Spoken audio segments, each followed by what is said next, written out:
জয় জয় রাম কৃষ্ণ ভুবন મંગલ। દર્શક મિત્રો નમસ્કાર। ફરી પાછી આપણે રામકૃષ્ણ કથામૃતની યાત્રા આગળ વધારીએ છીએ। ગયે વખતે પ્રસંગનું વર્ણન આપણે કરતા હતા। 18 ફેબ્રુઆરી 1883 રામકૃષ્ણ દેવના જન્મદિવસ વખતે જે ભક્તો ત્યાં ઉપસ્થિત છે અને રામકૃષ્ણ દેવ એ સહજતાથી જે વાતો કરી રહ્યા છે।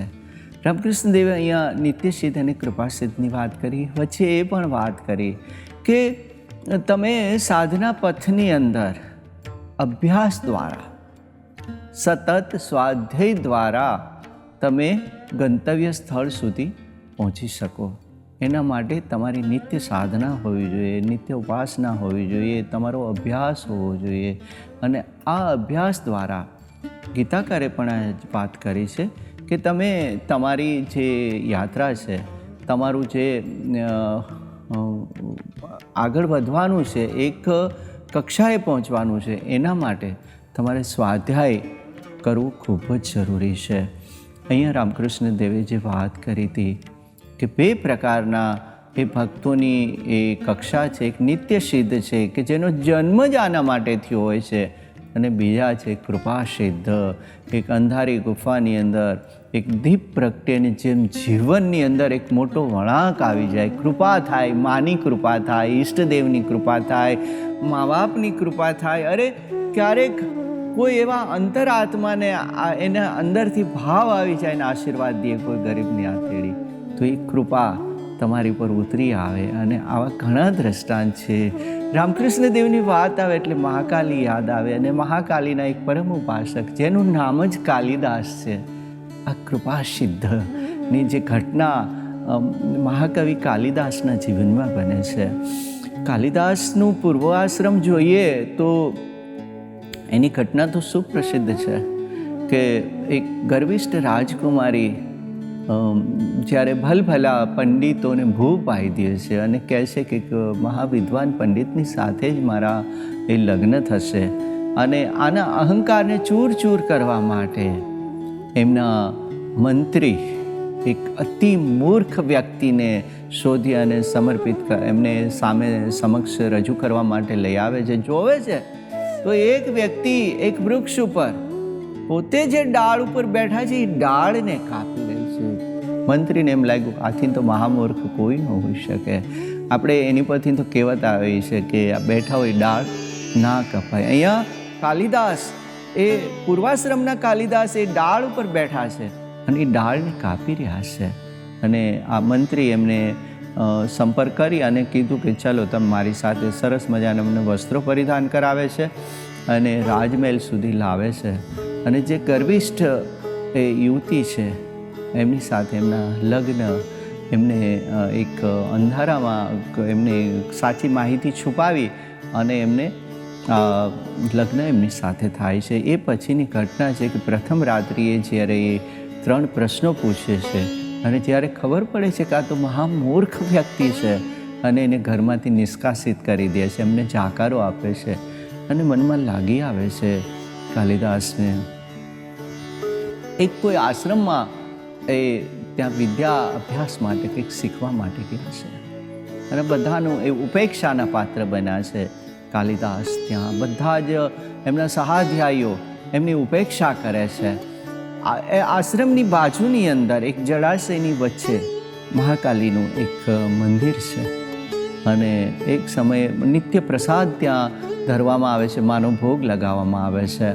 પરંતુ એક દિવસ એવી ઘટના બને છે કે અનરાધાર મુશળધાર વરસાદની અંદર એ આખું જે દેવાલય છે એ ડૂબી ગયું છે, પણ આ પોતાનો જે ક્રમ ન તૂટે એટલા માટે પ્રસાદનો થાળ તૈયાર છે, પણ કોઈ શિષ્ય ત્યાં થાળ લઈને જવા માટે તૈયાર નથી। બધાએ કાલિદાસને ઉપર આ જવાબદારી નાખી છે અને ભોળા ભાવે એ કાલિદાસ થાળ લઈને આગળ વધી રહ્યા છે। ધીરે ધીરે ધીરે જે હાથમાં થાળ છે એને બચાવવા માટે પાણીની અંદર ગરકાવ થતાં આગળ ચાલી રહ્યા છે।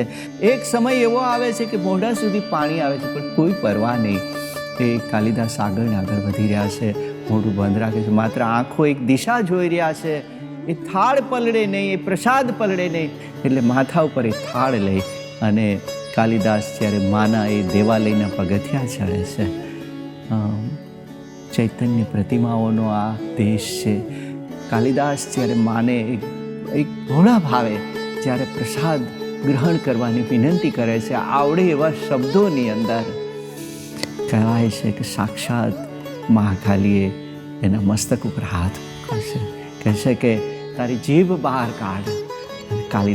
મા કાલીએ ત્યાં એક ભસ્મનું એક માત્ર એક ત્રિપુંડ કરી દીધું છે કાલિદાસની જીભ ઉપર. ત્યાર પછીની ઘટના આખું વિશ્વ જાણે છે કે મહાકવિ કાલિદાસ સુધી તેની ભૂમિકા છે. આ કૃપા સિદ્ધની વાત છે કે માની કૃપા થાય, ઈશ્વરની, ઈષ્ટની, મા બાપની, કોઈ આપણા સ્વજનની એક કૃપા થાય ને. આ સત્ય ઘટનાઓ છે. એક અંદરથી કોઈ એક સાચો એક તમને આશીર્વાદ મળી જાય ને, સામાન્ય વ્યક્તિનો આશીર્વાદ પણ માણસને બેડું પાર કરી દે. કૃપા શબ્દ જ કૃપા છે કે બીજાનું હિત હોય. મા બાપ તો એ તો કોઈ કારણ વગર કૃપા કરનાર છે. આપણા જે સ્વજનો છે એમાં મા બાપનું ઉચ્ચ સ્થાન છે. તો મા બાપ તો વિના કારણે કૃપા કરનાર છે. એટલે હંમેશા એને આપણે સાચવવા જોઈએ. રામકૃષ્ણ દેવ કહે છે કે કૃપા સિદ્ધ વ્યક્તિ એ ઈશ્વરની કૃપા થાય તો એ ક્યાં ને ક્યાં પહોંચી જાય છે. એક નિત્ય સિદ્ધ, એક જન્મથી છે, બીજું પ્રયત્ન દ્વારા માની કૃપા, ઈષ્ટદેવની કૃપા મેળવીને પણ એક આગળ વધી શકે છે. રામકૃષ્ણ દેવની જ્યારે આ વાત આવે છે, એક એમનો વાતોનો દોર જુઓ, પણ કહે છે કે આ ઈશ્વરના સામ્રાજ્યને કોણ સમજી શક્યું છે? આ ઈશ્વરની આખી જે સૃષ્ટિ છે એને આજ દિવસ સુધી ક્યાં આપણે સમજી શક્યા છે? ભક્તો બેઠા છે અને એમને જે મથુરા બાબુએ એક વાત કરી હતી, ઉદ્યાનની અંદર જાય છે ત્યારે પૂછે છે કે મહાશય આ લાલ કરણ છે એની પર સફેદ ફૂલ આવે? રામકૃષ્ણ દેવે કીધું કે હા આવે. ઈશ્વરની કૃપા હોય તો એ લાલમાંથી સફેદ પણ થાય. ઈશ્વરના બે પાંદ પણ જેને એક સરખા નથી બનાવ્યા. તમે કોઈ વૃક્ષનું નિરીક્ષણ કરજો તો તમને એક જેવા બીબા ક્યાંય મળશે નહીં. બે પાંદ પણ એક સરખા. તો આના વૈભવને, આના વિલાસને લોક હમ કેવલ હાસ સફલ કરતવ વિલાસ હે માં જગતજનની. આજે મનની વાત કરી, કૃપા સિદ્ધ. જ્યારે મનનું અંધારું ટળી જાય ને ત્યારે એના વૈભવને, એના વિલાસને, મેરે મન કે અંધ તમસ કો, મારા અંધ, જે મનનો અંધ તમસ છે એને ટાળો. આ કૃપા સિદ્ધની યાચના છે. મહાકવિ સૂર્યકાંત ત્રિપાઠીની રારાની આ પ્રાર્થના કેટલું કહી જાય છે કે મનનો અંધ તમસ ત્યારે ટળે જ્યારે આર્તનાદથી, આંસુઓથી ભીંજાય અને આપણે માને વિનવીએ તો એની કૃપા મળે. એટલે આ રામકૃષ્ણ દેવ કૃપા સિદ્ધની વાતનો એ દોર આગળ ચલાવે છે. કહે છે કે આ ઈશ્વરીય વૈભવને, ઈશ્વરીયના માના વિલાસને આપણે ક્યારેય સમજી નહીં શકીએ. અને એના માટે ઉદાહરણ આપે છે કે મહાભારતના યુદ્ધની અંદર એક સ્તુતિ આવે છે જેને ભીષ્મ સ્તુતિ કહેવામાં આવે છે. સ્તુતિઓ એટલી બધી સુંદર છે. ક્યાંક કુંતાજી સ્તુતિ કરે છે, ક્યાંક ભીષ્મ સ્તુતિ કરે છે. આ બધાનો જે એક ઈશ્વરના વૈભવનું જે વર્ણન કરે છે. સ્તુતિની અંદર શું છે? પ્રાર્થના અને સ્તુતિની અંદર એક બેઝિક ફેર છે કે પ્રાર્થનાની અંદર એક સમથિંગ ડિમાન્ડ, યાચના, જરૂરિયાત. બાકી સ્તુતિની અંદર તો માત્ર ને માત્ર એના વૈભવનું વર્ણન કરે છે. તો આ જે ભીષ્મની સ્તુતિ છે, તો ભીષ્મએ અતિ આર્તાથી કૃષ્ણને કીધું છે કે હે નાથ, મને એ નથી સમજાણું કે પાંડવોના પક્ષે આપ હતા, પાંડવોની ભેળા હતા, પાંડવોના એક મિત્ર બનીને રહ્યા હતા, છતાં પણ એના દુઃખનો અંત કેમ નથી આવ્યો? ભીષ્મના અને કૃષ્ણના ને જે સંવાદ ને સંબંધો છે ને એ બહુ અદ્ભુત રહ્યા છે. ગંગાપુત્ર ભીષ્મ કૃષ્ણને ન ઓળખી શકે એવું બને? એ તો પરમ ભક્ત છે. ભીષ્મ છે એ કૃષ્ણના અનન્ય ભક્ત છે, એને સ્વરૂપને પામી ગયેલા ભક્ત છે. 8 વસુઓમાંના એક વસુ જે પૃથ્વીના પાટલાના છેડા પકડીને ઊભા રહી શકે, આવો વીર પુરુષ છે, ગંગાપુત્ર ભીષ્મ છે. કૃષ્ણને કહે છે કે નાથ મને બાણ સૈયા જો. સમય પણ આપણો પણ કેટલો સરસ છે. આ જે કથામૃતનો જે આપણો દોર ચાલી રહ્યો છે, આપણે ઉત્તરાયણની નજીક જઈ રહ્યા છીએ, જે કદાચ ગઈ હશે, આવશે, અને આ જ સમયની અંદર આ ભીષ્મની વાત રામકૃષ્ણ કથામૃતની અંદર આવી છે. જ્યારે ઉત્તરાયણના સમયે બાણ સૈયા ઉપર એ જોવે છે કે ક્યારે એ મકરની અંદર સૂર્યનો પ્રવેશ થાય. અને આમ તો શાસ્ત્રો કહે છે કે સૂર્યમંડળને ભેદી અને માત્ર 2 જ વ્યક્તિ આર પાર જઈ શકે છે, એક સંન્યાસી અને બીજા વીર પુરુષ. અહીંયા વીર એક બાણ સૈયા ઉપર સૂતેલા છે ભીષ્મ અને કૃષ્ણને. જ્યારે કૃષ્ણ આવે છે એમની પાસે, શાંતિ પર્વની આ ઘટના છે, એટલે કહે છે કે મહારાજ હું તમારા આ ભેદને નથી પામી શક્યો. તમે જેની ભેળા હો, જેની નજીક હો, અર્જુન તમારા પરમ સખા હોય, તમારા ફૈબા થાય કુંતાજી, છતાં પણ આ દુઃખના વાદળો કેમ હટ્યા નથી? જ્યારે આ વાત સમાજ ચાલે છે ત્યારે કૃષ્ણ કહે છે કે એ ગંગાપુત્ર ભીષ્મ, જ્યારે આપ મને તમારા ભક્ત તરીકેની ઓળખ આપો છો તો હું પણ પ્રશ્ન તમને કરું છું કે તમે સત્ય ને અસત્ય, ધર્મ ને અધર્મને સારી રીતે સમજતા હતા, શા માટે એમ કે મારા સામા પક્ષે રહીને લડો છો? ભીષ્મે પણ અહીંયા એક વીર પુરુષને છાજે એવો જવાબ દીધો છે કે મહારાજ, જ્યારે તમે પ્રતિજ્ઞા કરી છે કે હું યુદ્ધની ભૂમિની અંદર હું શસ્ત્રને ધારણ નહીં કરું, તો એક ક્ષત્રિય તરીકે મારું એક સ્વાભિમાન જાગી ગયું છે કે જ્યાં સુધી હું આ ધરતી ઉપર હયાત હોઉં અને ત્યાં સુધી જો મને આ રીતે કોઈ પડકાર ફેંકે તો મારે એના હાથમાં હથિયાર, મેં પ્રતિજ્ઞા કરી હતી મહારાજ.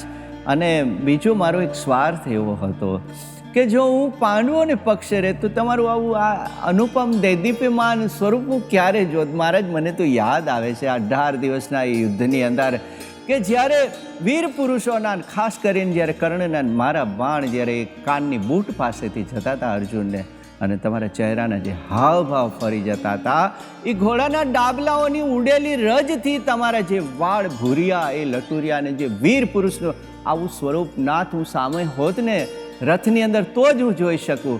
બાકી તમારા પક્ષ હોત તો મારે હંમેશા પાછળ રહીને જ યુદ્ધ લડવું પડતું હોય, કારણ કે જેના અગ્રણી તમે હો, અમારે તો પાછળ તમારા આ સ્વરૂપના દર્શનના લોભે મહારાજ મેં કેટલી મહાન વાત ગંગાપુત્ર ભીષ્મ, મહારાજ તમારું વીર, એક વીરતાને છાજે એવું સ્વરૂપ મારે જોવું તો એટલે હું સામા પક્ષે રહીને. કૃષ્ણ જોઈ રહ્યા છે કે બાણ સૈયા ઉપર હોવા છતાંય આની વાતની અંદર કેટલી દ્રઢતા રહેલી છે. આ વીરતાની નિશાની છે, સિદ્ધ પુરુષોની આ એક પ્રમાણ છે કે એને કોઈ ક્યાંય બાંધછોડ નથી કરી જીવનની અંદર. ભીષ્મ અને પરમ ભક્તની એક કક્ષાએ છે. અહીંયા કહે છે કે મહારાજ એ બધું ઠીક, તમે ધારો તો આ મહાભારતના યુદ્ધને 3જા દિવસે તમે ઊંધું વાળી દે, પરંતુ તમે 18 દિવસ સુધી કઈ રીતે લંબાયું છે? અને મહારાજ મને એક જવાબ દો કે તમે શું કામ પ્રતિજ્ઞા તોડી? અદ્ભુત વાત કરી છે સ્વરૂપદાસજીએ અહીંયા કે કૃષ્ણે એને પ્રત્યુત્તર આપ્યો છે કે ભીષ્મ, આમ જોવા જઈએ ને તો મારા ભક્ત મને બહુ વહાલા હોય છે. જ્યારે યુદ્ધભૂમિની અંદર આ ભીષ્મના બાણથી ત્રસ્ત થઈ ગઈ છે આખી પાંડવ સેના, અને આ બાજુ નારાયણી સેના જે કૌરવના પક્ષે હાહાકાર મચાવી રહી છે, અને એમ લાગે છે કૃષ્ણને કદાચ યુદ્ધ હારમાં પલટાઈ જાય, અને જો ભીષ્મને હટાવવામાં નહીં આવે તો હમણાં તો આ પૂરું થઈ જશે. અને ત્યારે જેને પ્રતિજ્ઞા લીધી હતી એ કૃષ્ણ રથનો પૈડો લઈ અને નીચે ઉતરે છે, અને જેવા એ પ્રહાર કરવા માટે ભીષ્મ તરફ દોડે છે, અને ત્યારે બાણ, ભાથા, સાંગ, ભાલા, જે કાંઈ બરછી, કિરપાણ બધું જ નીચે રાખીને કે મહારાજ હવે ક્યાં લડવું છે કોઈને? તમારી સામે લડીને મહારાજ હું કઈ રીતે વિજયી બનું? હાથમાં ચક્ર ધારણ કરેલું છે, અને આ બાજુ ભીષ્મે સરેન્ડર થઈ ગયા, એમને શરણાગત ભક્ત, મહારાજ હવે ક્યાં લડું તું? માત્ર મારો તો એક તમારી પ્રતિજ્ઞા તોડવા પૂરતો ઈરાદો હતો. અને જ્યારે આ પ્રશ્ન પૂછે છે એટલે કૃષ્ણ પણ એ ચક્રને મૂકીને એને પ્રત્યુત્તર વાળ્યો છે કે ચક્ર ડારી હરી હસી દિયે, उत्तर दिए ब्रजराज, वो तो तोर प्रतिज्ञा मोर में, वो तो तोर प्रतिज्ञा काज। हे गंगा पुत्र भीष्म, મેં મારી પ્રતિજ્ઞા એટલા માટે તોડી છે કે મને હંમેશા મારા ભક્તોની પ્રતિજ્ઞા વધારે વાલી હોય છે. કેટલી અદ્ભુત વાત કરી છે. એ રામકૃષ્ણ દેવે કથામૃતની અંદર આ વાતનો દોર આગળ ચલાવે છે. કહે છે કે હે મહારાજ, કૃષ્ણની આ વાત કરી છે રામકૃષ્ણ કથામૃતની અંદર. એને 18મી ફેબ્રુઆરી 1883ના દિવસે મહેન્દ્રનાથ ગુપ્ત વાત લખી રહ્યા છે કે મહારાજ, આ રહસ્યોને હું આજ પણ પામી નથી શક્યો કે તમે જેના પક્ષે હો અહીંયા દુઃખ રહીએ. અને આ વાતનું અનુસંધાન પણ શ્રીમદ ભાગવતમાંથી આપે છે કે જ્યારે કૃષ્ણ વિદાય લઈ રહ્યા છે, કૃષ્ણ બધું જ સમૂહ સૂત્રું થઈ ગયું છે, બધા જ યુધિષ્ઠિર એ રાજ્યારૂઢ થઈ ગયા છે અને બધાની રજા લઈને કહે છે કે હું ઘણા ટાઈમથી, ઘણા સમયથી એક કાલાતીત એક ઘટનાઓ બની ગઈ અને હું દ્વારકા છોડ્યાને ઘણો સમય થઈ ગયો છે. અને કુંતાજીની રજા લેવા માટે એ જાય છે ત્યાં, પણ કુંતાજી કંઈ નજરે નથી ચડતા. અને કૃષ્ણને એમ લાગે કદાચ બુઆ સાહેબ થાકી ગયા હશે અથવા તો, એટલે પોતાનો રથ લઈ અને હસ્તિનાપુર બહાર નીકળે છે. અને રસ્તાની અંદર કુંતાજી બે આડા હાથ રાખીને વચ્ચો જોવા છે. આ અનુસંધાનો એટલા માટે કદાચ જીવનની અંદર પુનરાવર્તનો થતા હશે આપણા એ પ્રવચનોની અંદર, વાતોની અંદર, પણ આ પુનરાવર્તનો ખૂબ કામના છે અને ગમે એવા પણ પુનરાવર્તનો છે. અહીંયા કુંતાજી જ્યારે કૃષ્ણને રોકી રહ્યા છે ત્યારે પૂછે છે અર્જુન, એ કૃષ્ણ કુંતાજીને કે બુવા, ફૈબા, તમે અહીંયા, અને કંઈક ગળગળા થઈ ગયા છે, ગળે ડૂમો ભરાઈ ગયો છે કુંતાજીને, કંઈ બોલી નથી શકતા. કૃષ્ણ જ્યારે પૂછે છે કે તમે માગો કંઈ જોઈએ છે તમારે બા, તો કુંતાજી કંઈ ના પાડે છે. અને કુંતાજી જ્યારે એ રહસ્યનું ઉદ્ઘાટન કરે છે, કહે છે કે આજ દિવસ સુધી હું એમ માનતી હતી કે તમે મારા ભાઈના દીકરા છો, મારા ભાઈ વાસુદેવના દીકરા છો, પણ જ્યારે આ 18 દિવસનું યુદ્ધ પૂરું થયું છે અને મારા પુત્રોનો વાળ પણ વાંકો નથી થયો, આની અંદર કોઈ બચી શકે એવી સંભાવનાઓ નહોતી, હું તમારા સાચા સ્વરૂપને પામી ગઈ છું. કૃષ્ણે પણ સ્મિત સાથે કીધું છે કે બુआ શાહ, અગર પહેચાન ही गई हो तो कुछ मांग लो, કંઈક માગો. આ જો સમય થંભી જાય છે, ક્યારેક કોઈ સંવાદ થતા હશે ને ત્યારે સમય થંભી જતો હશે, એને કાન માંડી અને એ પણ સાંભળવા રોકાઈ જશો. ભારત વર્ષની જે ઊંચાઈ છે, ભારત વર્ષના સાધકની જે ઊંચાઈ છે, એ કુંતાજીની ઊંચાઈ આપી છે. શ્રીમદ ભાગવતની અંદર મહર્ષિ વેદવ્યાસ પરમ ઉપકારી આ સંતોએ જે ઘટનાઓનું આલેખન કર્યું છે, જ્યારે કુંતાજીને કૃષ્ણ કહે છે કે કંઈક માગો, અને ભારત વર્ષની આ સન્નારીએ દિગ્ગજ વ્યક્તિત્વએ માગ્યું છે કે હે કૃષ્ણ, ખરેખર તું અમને કંઈ આપતો તો પુત્ર અમારા જીવનની અંદર દુઃખ આપજે. કોઈ માગે ખરું? સન્નાટો ફેલાઈ ગયો છે, મૌન થંભી ગયું છે આ વાત સાંભળીને. અને કેટલી સહજતાથી કીધું છે કે તું અમને શું કામ છોડીને જાય છે આજે, કે અમે સુખી થયા એટલે આજે અમારો વૈભવ, અમારું ગુમાવેલું ઐશ્વર્ય, અમારા રાજપાટ, અમારું આ બધું માન મર્તબો પાછો આવ્યો એટલે તું જાસ ને. સાધકની અહીંયા પરમ કક્ષા બતાવી છે કે જ્યાં સુધી જીવનની અંદર દુઃખ હતું, અમારી ઉપર વિપદાઓ હતી, અમારી ઉપર આપદાઓ હતી, અમારી ઉપર જ્યાં દુશ્મનોનો એ આંખના ડોળા મંડરાઈ ગયા હતા, ત્યાં સુધી કૃષ્ણ તે અમારું કવચ બનીને રક્ષણ કર્યું છે. જ્યાં સુધી દુઃખની સમીપ હતા, કારણ કે તારું સ્મરણ નિત્ય રહેતું હતું, તારા પડછાયાની અંદર મારા પુત્રો એક જેને કહેવાય કે સુરક્ષિત રહ્યા છે. અને આજે જ્યારે આ બધું આવ્યું એટલે અમને છોડીને જાશ. આ જે ભીષ્મની જે વાત છે ને, એનું આ અનુસંધાન છે, એને આપેલો જવાબ છે, જે કુંતાજીને આપેલો. કુંતાજીએ જે માગ્યું છે ને, એટલા માટે ભીષ્મને આશ્ચર્ય થયું છે કે હે નાથ, હે કૃષ્ણ, તમે પાંડવની નજીક હોવા છતાંય શું કામ એ દુઃખી હતા. અને દુઃખ હોવાનું અનુસંધાન કુંતાજીની સ્તુતિની અંદર છે. કે છે કે જીવનની અંદર તમને ઇન્ટ્રોવર્ટ, તમને અંતર્મુખી, તમારા અંદર ઇનર ડેવલપમેન્ટ માટે, તમારી અંદરની યાત્રા માટે. હા, દુઃખ એટલે માગવા જવાની વાત નથી, પણ સહજ જે પણ કાંઈ ઉપલબ્ધ હોય તો એમાં ફરિયાદ ન હોવી જોઈએ. જાહી વિધિ રાખે રામ તાહી પીતી રહીએ. આ ભારત વર્ષનું સંત કહે છે, એક સામાન્ય જાહી વિધિ રાખે રામ તાહી વિધિ રહીએ. દુઃખ પણ એનું છે અને સુખ પણ એનું છે. રામકૃષ્ણ દેવ કથામૃતના પાને પાને આ સહજતાથી વાતો કરે છે. કહે છે કે કોઈ પણ દુઃખ છે એ તમને અંદરથી ઘડવા માટે આવે છે. એ ચાહે ભારત વર્ષના સાધક હોય અથવા તો એ નોબેલ પ્રાઇઝ વિનર એ રવિન્દ્રનાથ ઠાકુર હોય તો પણ કહે છે કે ઈશ્વર અમે દુઃખથી નથી ડરતા. હા, રવિન્દ્રનાથ ઠાકુર કહે છે, કવિ ગુરુની વાત છે, કહે છે કે હે ઈશ્વર અમને તું દુઃખ દેજે, પરંતુ દુઃખને સહન કરવાની શક્તિ દેજે અને સોચ પણ દેજે. કે કેમ માણસને સમાધાન મળી જાય ને જીવનમાં તો એને દુઃખ નથી રહેતું.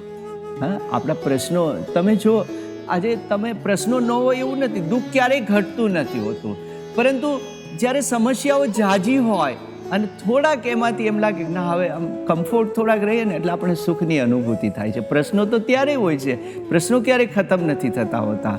તો સાધકની યાત્રાની અંદર, રામકૃષ્ણ કથામૃતની અંદર રામકૃષ્ણના જે 16 ડિસાયપલ છે, એમના જે શિષ્યો છે, એમનું જે બેકગ્રાઉન્ડ જોઈએ, એમની પશ્ચાત ભૂમિકા જોઈએ, આ બધા શિષ્યોની અંદર તો કોઈ વૈભવમાંથી નથી આવેલા. હા, ક્યાંક એના જે જીવન જીવવાના બેઝિક જે રિક્વાયરમેન્ટ છે, જીવન જરૂરિયાતની, એના પણ ફાંફા હતા. એટલે તમારી ઓછી જરૂરિયાતો હોય તો અભાવની અંદર તમે ફરિયાદ ન કરતા ઈશ્વરને કે હે ઈશ્વર મારી પાસે આ નથી, મારી પાસે ઓલું નથી. ઈશ્વર કહે છે કે મેં તને કેટલું બધું આપ્યું છે. તમે ક્યારેક અંદર તો જુઓ કે કેટલું બધું આપણી પાસે ઈશ્વરે આપ્યું છે. હે, માણસને એક સોચ, એક જેને કે સદવિદ્યા આવી જાય ને, એક સમજણ આવી જાય ને. આપણા જૂના માણસો જોજો, એ નથી એમ નહોતા કહેતા ક્યારેય. તમે ગામડામાં જાઓ તો આજે પણ નથી એમ નહીં શબ્દ વાપરે, જાજુ છે. હા, જાજુ છે. આ ક્યાંક ચા મોળી બની હોય ને તો કે આજ ખાંડ જાજી હતી, નહોતી એવો શબ્દ નહોતો, ક્યાંય અભાવ નહોતો જીવનની અંદર. અને આટલું બધું આપણી પાસે વૈભવ હોય, આટલી બધી ઉપલબ્ધિઓ હોય, આટલું બધું ઐશ્વર્ય હોય, અને છતાંય કે મારી પાસે નથી. ત્યારે એક વિચારકો એવા છે કહે છે કે આપણી આજુબાજુ દેવદૂતો ક્યાંક એ વિહરતા હોય છે. હે, પરીઓ દેવદૂતો હોય છે, અને દેવદૂતો તો શું છે, ઈશ્વરનો સંદેશો લઈને પાછો ત્યાં આપતા હોય છે. આટલું બધું હોવા છતાંય આપણે નથીની જો કલ્પના એ બોલતા રહેશું કે અભાવ છે, ઓલું નથી. આ દેવદૂતો ત્યાં કહેશે ઈશ્વરને કે આટલું બધું આપ્યું તોય નથી, એટલે ઈશ્વરની નારાજગી ના ઉતરે એનું ધ્યાન રાખીએ. આટલું બધું આપ્યું છેની વાત કરો, નથીની વાત. રામકૃષ્ણ દેવે આ સંતોષ, સેટિસ્ફેક્શન, જ્યાં સેલ્ફ સેટિસ્ફેક્શન, જ્યાં એક આપણી અંદર અભાવો નહીં રહે અને ઈશ્વરના સાચા સ્વરૂપને, ઈશ્વર એક પૂર્ણ છે તો એનું સંતાન અપૂર્ણ કઈ રીતે હોઈ શકે. દર્શક મિત્રો, ફરી પાછા રામકૃષ્ણ કથામૃતની વાતો લઈને આગળ વધીશું. ત્યાં સુધી નમસ્કાર, જય ઠાકોર. જય જય રામ કૃષ્ણ ભૂપ